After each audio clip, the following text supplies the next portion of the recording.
Asal muawal kebobrokan Polri. Reformasi keluar dari ABRI, disalahgunakan oleh petinggi Polri. Sekarang buntutnya Polri direformasi total. Siap-siap miskin lagi. Seperti dulu, bahkan lebih buruk. Reformasi total Polri. Nama Polri akan dihapus dan berubah menjadi Kementerian Keamanan RI.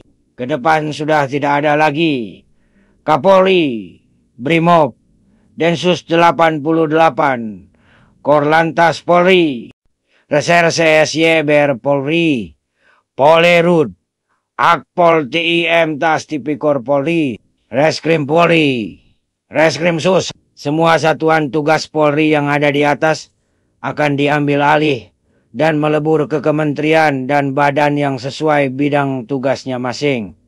Bagaimana menurutmu, guys?